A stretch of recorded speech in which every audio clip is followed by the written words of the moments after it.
So in this video, I want to talk about headlight installs. So if you bought a set of lights from Next Level Neo or Braggin Lights, our building division, we generally include a harness just like this, and it will have your two connections to the lights as well as power and ground. We try to keep things as simple as possible, but we also still understand that install can be a little bit intimidating at first. Hopefully this will help with that a little bit. The first thing you want to do is locate where the best source for power and ground is on your car. Now most cars have a battery under the hood, and this would be your best location to get both power and ground, running both the power and the ground directly to the battery. A ground on the chassis is not always the best. If that's all that you have, in the case of this Charger, the batteries are actually in the trunk, so we're going to have to source to the chassis itself for the ground. But if your battery is under the hood, it's easily accessible, like in a Subaru or something like that, you're going to want to go direct to the battery with both power and ground. But in the case of this one here, you can see we have a easy access to a power junction here right next to the fuse box, as well as some really good grounds right down in here, and those are going to be the two that I tap into. Once you've located the best location for your power and ground, you're going to mount the controller somewhere close to it. Now this is the remote for the controller itself. We have a few other videos that cover that and what it does, but do not lose this. Make sure that you keep it in a safe place. These cannot be replaced. You would have to replace the entire controller, and this will cost you about $400. So definitely do not want to lose this remote. Now obviously you're gonna have to remove bumpers or anything you need to get to the light. Each car is gonna vary, that's why I didn't bother showing on this one, but there's always a few videos out there for each car that'll show you how to remove the headlights on your car. So you have to at least get that far. Once you get there, you're gonna need some zip ties to secure everything in place. Now with the controller itself, while it may seem like a good idea to hide this somewhere that you can't see it, you have to keep in mind there is a radio signal to the remote as well as your Bluetooth signal. And if you put this in a location where it's behind a bunch of metal or it's hidden, you're not going to get as good of a signal to your phone and to the remote. So that's not ideal. In the case of this one here, we're actually just going to mount it right up on top here and zip tie it in place. Now there are mounting holes that you can screw or attach to the framework if you need to, but you know, simple zip ties, this is not going to go anywhere.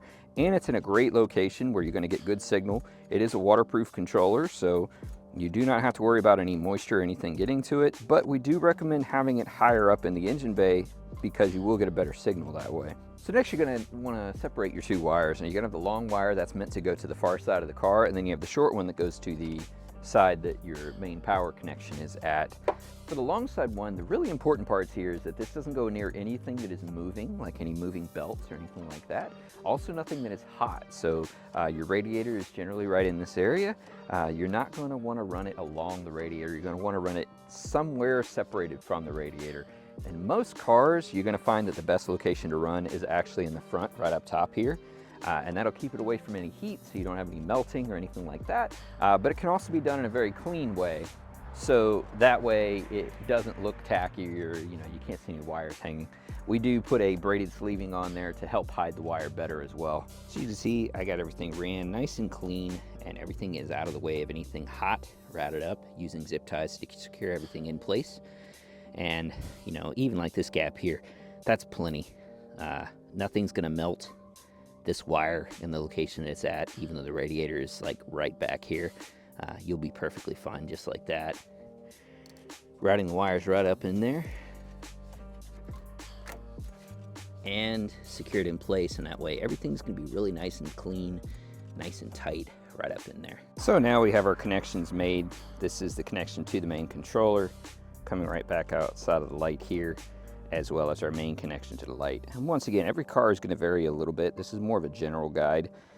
So you may have several plugs. It's even possible on your car that you may have to tap into certain signal lights like the turn signals and DRLs. And if that is the case, we'll generally tell you that before we ship your lights. But if that is the case, you will have to locate those signals on the car using a voltage meter. So the next part, we're going to install the power and the ground. I got the ground down there, as you can see, bolted in place, and the power's up here.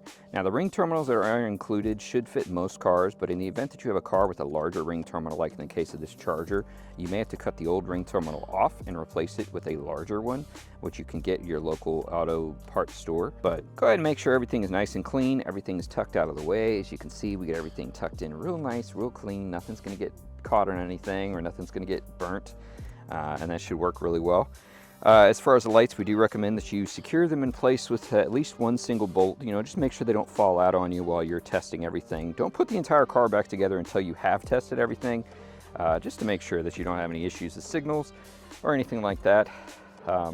And then go ahead and run them. You can run them like right now. I got them in a show mode. And once again, we do have a video that goes over the remote a little bit more in detail. But in the case of this one here, push the B button. You see it'll flash a light blue there. That just shows that the power just got connected. And then I'll push the A button to actually start the show modes that are pre-programmed in. And then I could push that A button again to stop it. And once again, the location of this controller is going to play a big role in the signal strength that you have. There are other factors you have to consider. If there is a lot of radio frequencies in the area, you may not get as good of a signal as if you're in an area with less of them. So a lot of things to consider there. So another issue you may have, and this is part of programming, is sometimes we miss it when we're programming everything on the bench. Being that it's not on a car, it's a little bit different. So it's really easy to forget these little steps, but they're super easy to fix. So in the event that you do get your lights and you find that the turn signals are flipped, or that one turn signal activates both lights and the other turn signal doesn't do anything, it's actually just a setting in the app. It's really easy to fix. So in the case of this one here, the left turn signal actually activates both lights and the right turn signal doesn't activate either.